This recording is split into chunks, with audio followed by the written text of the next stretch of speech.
Alright guys, this week we are talking about exorcisms and banishments and how you can reasonably take this practice into your everyday life without all of the wacky exorcist associations.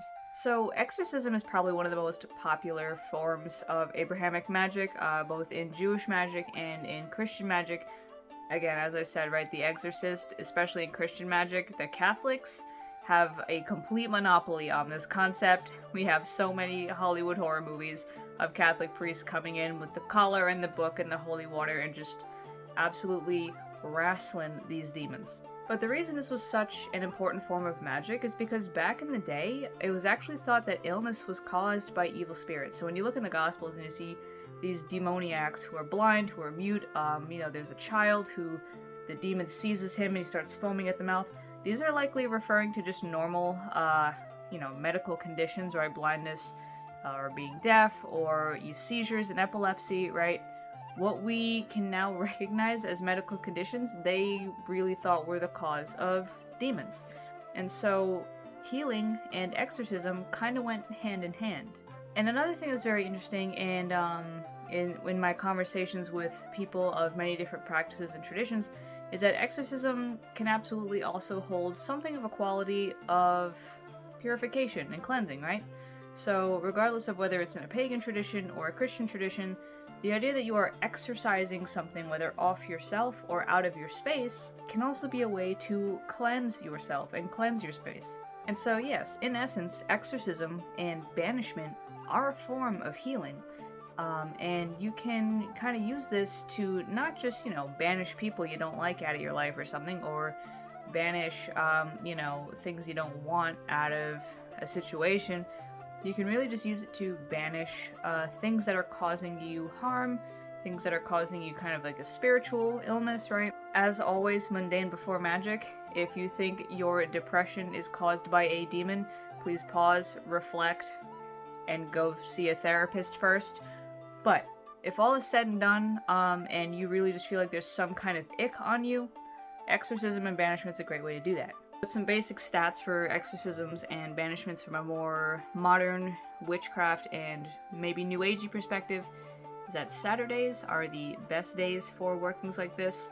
The waning moon is the best moon phase for this because it's shrinking, and so the influence of whatever is messing with you is decreasing. And then you also have the color black is a very protective color, one that is really good for banishment. Red would also work really well. And there are all kinds of, other tools, right, as Christian witches: holy water, rosaries, any prayers you'd like a prayer to Saint Michael. If you call in Saint Michael beforehand, he will help you out, absolutely. And there are other, plenty pieces of the gospel, right, like those stories of Jesus performing these exorcisms that you can also use to make that happen. Crystals like onyx or obsidian are also really good when it comes to banishing, right? And then herbs like, basil, things like garlic and onions, always fantastic. Anything that has to do with either purification or just straight up exorcism is going to be really good, right? So again, there's a lot of stinky smells, and also spirits don't like the smell of a lot of smoke either, so the smoke of rosemary, they really don't like that, for instance. Likewise, any psalms that have anything to do about protection or, purification, those would also do really well. And I would also recommend that, again, don't see it so much as just exorcism of some evil spirit or some mean entity. Sure, sometimes you can pull it out for that, but in reality, it's also kind of like a self-cleansing tool, right? Think of it like a purging. You might purge yourself of some, just nasty muck that's been hanging onto you. Maybe you've just kind of, been in a rut and don't know what the problem is. Do a spiritual reboot, I guess, is kind of the thing. After you have checked for all situations that might require a professional's attention, medical, mental, anything like that, consider a spiritual route. But only after you've checked all of these mundane things. Do not just immediately dive to the spiritual. And I'll tell you a story about the pretty much one and only exorcism I ever did. It was actually something I would classify more as a space cleansing, really. It wasn't so much like getting something out of a person, but the situation was that we had someone that we worked with. I used to work, at a little coffee shop many years ago, and I lived with a couple witches who were not Christian witches, right? They were pagan witches, and so it was kind of like a multi-faith effort here. But this person was saying that they had a lot of weird activity in their house. You know, they had like things flying around, like they had stuff knocked over, they had all these kinds of things happening, and they had this really awful feeling in the house, this feeling of just like dread and pessimism and blah, and they did not know where it was coming from. So we went in there, right? And my pagan witch friends did their thing. They did their own invocations to their own deities, they did their own things with herbs and like that.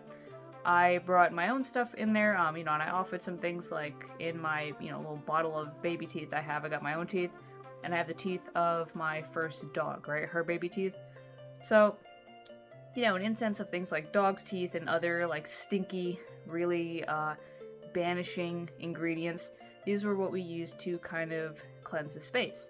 And from what I understand, this was more of a poltergeist. This was not really like an actual spirit. A poltergeist is just something that can actually manifest from your own energy and just kind of hang out there and cause chaos. It's like a reflection of your own inner self, I guess, in a way. And you could kind of feel it. Like when you looked up at the corners of the houses, it felt like you were staring up at a wasp nest that had just gathered there. It was very icky. I was a little spooked because at that time I hadn't yet really worked through my fear of like darkness and things like this. So it was a lot, but it was fun and it was interesting to learn kind of how that works and what that actually looks like. And, you know, we said all kinds of different prayers. I said the prayer to Saint Michael, who is a fantastic ally when it comes to chasing ugly things out of your space. And after that, this friend of ours reported that the house felt better, felt lighter, they felt better, things weren't going wrong anymore. So, success. And in fact, when you look at a lot of the different things that are associated with exorcism, and you look at some of the Apocrypha of the Bible, you will find that when it's time to exorcise, be it a spirit or just general nastiness, stinky things are like their worst nightmare. So, you know, onions and garlic have long been used in protection, wards, or spells, right? Having a braid of garlic hung over doors or having onions around, they are very potent and strong smells that bad stuff does not like. Likewise, if you look at the book of Tobit in the Apocrypha, Tobit is going to town to get medicine for his father who is blind, and he meets a man on the way who says, "Oh yeah, I'll come with you, no problem." And so they go journeying together, and this man says, "Hey, go catch a fish and have it for dinner, but save the guts." And then as they're walking back to Tobit's father's house, they notice a woman who is grieved because every time she gets a new husband before they can consummate the marriage, this demon comes out of nowhere and kills him. It's happened like 6 times now. And so this guy with Tobit says, "Hey, go marry her. And when you marry her, when the demon comes, throw those fish guts into the fire." So Tobit does just that. Those fish guts go in the fire. The stink must have been atrocious. And the demon, King Asmodeus, runs off, which thus leaves Sarah and Tobit to finally have a consummated marriage. Everything is fine, the demon can't really do anything about it anymore, and all is happy with the world. And once they get back to Tobit's father's house, and they can cure his blindness, he sees that his son is married, and everything is great, and the guy following them around has actually been the Archangel Raphael. So that's an example of an exorcism that gets rid of a problem, that uses stinky items, right? So when you think of exorcising, whether from your space or from yourself, whether it be an entity or just an icky feeling, stinky things are your best friend. Another technique that you're going to see, especially in the Bible, is the idea of casting the illness or energy or entity out of a person or place or thing and into another thing. And examples of this, right, are in Leviticus 14 when we have that ritual of, we got 2 birds, one you kill, one you leave alive. The reason you are leaving that bird alive is because at the very end of all of this ritual in Leviticus 14, after you dip that poor bird in blood and sprinkle this person with cedar and hyssop and all these other things, you then let the bird go. And the reason for this is because it's thought that that living bird is where that demon is going to go, right? So it goes from the person causing the, leprosy and all that, into the bird. And the bird flies far away from the community with that illness, and it's no longer bothering anybody. That is the point, right? You can also see it in the scapegoat, right? When we have a goat for sacrifice to the Lord, there's another goat that is, basically plastered with a paper that has all the people's sins written on it, and you smack its butt and you run it off into the desert, because that's where Azazel is, and Azazel is the sin eater. So this is where the term scapegoat comes from, because when that goat runs off, it carries the community's sins with it, all those demons and nastiness with it, and Azazel eats it up. The place you see it in the New Testament is when Jesus has this legion of demons and this one guy who's, beating himself up and banging himself around and screaming and hollering, and no one can get near him. Jesus confronts him. These demons say, oh, please don't, hurt us, put us in this flock of pigs, right? So Jesus says, fine, get in the pigs. And so the demons come out of this person and go into the pigs. And then those pigs run off the cliff. This is because when you have a demon, you can't just tell it to get out. And so when we have all those funny horror, like all those little, ghost movies where they exorcise something and they think they did a good job and then it comes back worse, that's because if you don't give these kinds of spirits a place to go or something to escape into or anywhere to, flee, they're going to come back really angry, or they're just going to bounce around and cause even more mayhem. You might also notice in witchcraft books when it says, to cleanse your space, to open a window. It's the same idea. You want to give that spirit a place to go, to get out. And if you don't give it that, it's just going to come back to you. Probably worse off than it was before. And so, exorcism and banishment are kind of one and the same, in that, obviously, right, you exorcise an energy off of something or out of somebody, and banishment's kind of the same way, although banishment can also be in a ritual context, right? Say you evoke something, you evoke an entity, and you invoke something to kind of back you up while doing that. This is often seen in demonolatry or ceremonial magic. When you do that, you also want to be able to get rid of it again. So banishments are really just, like the opposite of evocation. Evocation is calling something in, banishing is sending it back out.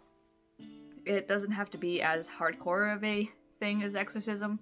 It can really just be, the lesser banishing ritual of the pentagram, for instance, to kind of clear your space out. But it can also be, again, used on people you don't want in your life anymore, situations you don't want in your life anymore, and it can come in different forms.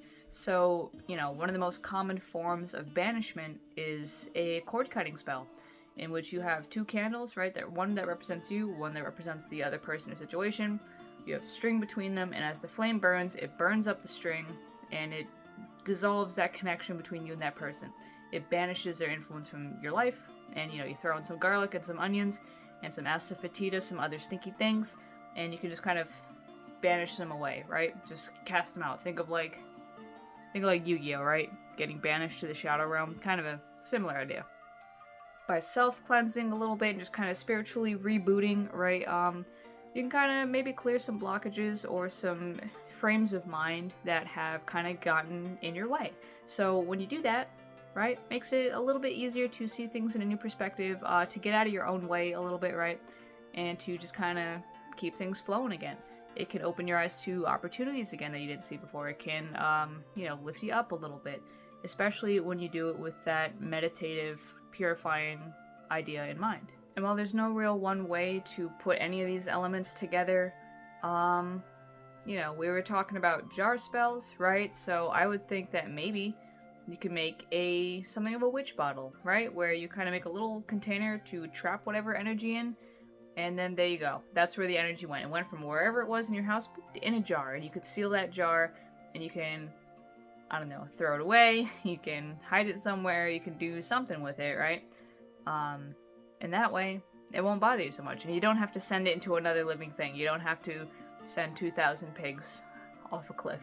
And when I say things like spirits, right, like absolutely you can get a problem with spirits in your house, but it's not like the movies, right? It's not like you got this problem with this like visceral old demon that's going to absolutely destroy the entire town or something. Sometimes it's just a spirit who got lost and who happens to like you and maybe wants to hang out a little bit.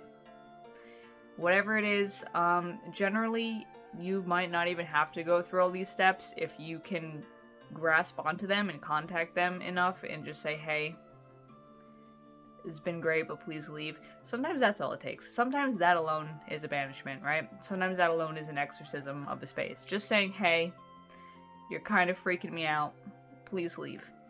But sometimes spirits are assholes, so sometimes you do need something a little bit more forceful, and that's where, like, a solid exorcism really, comes to mind. I remember once a friend of mine, Aziel, said that angels are kind of like spiritual cops, so it's kind of like, yeah, if you call an Archangel Michael, it's like calling the police a little bit.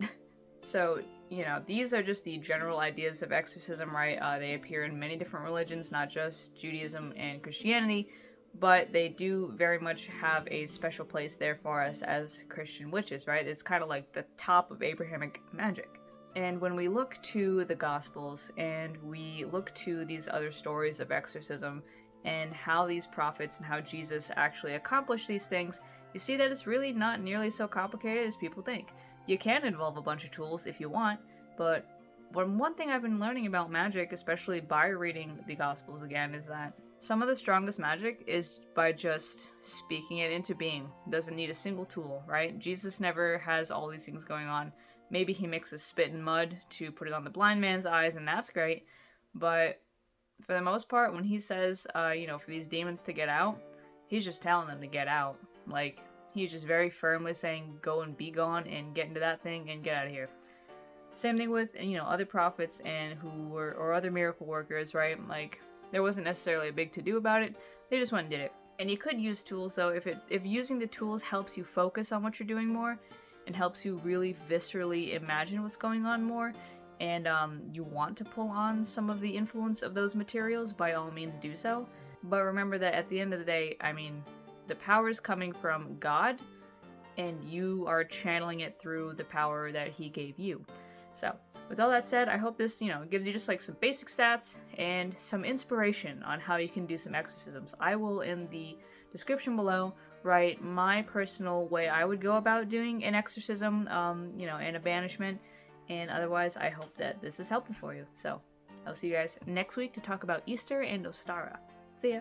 By the way, if you want to see these videos 2 weeks earlier, consider subscribing to my Patreon, where you not only get all these videos, but also recipe cards, specific deity profiles, and lots of other interesting things to look at. Video tiers start at $10 a month, so definitely consider checking it out.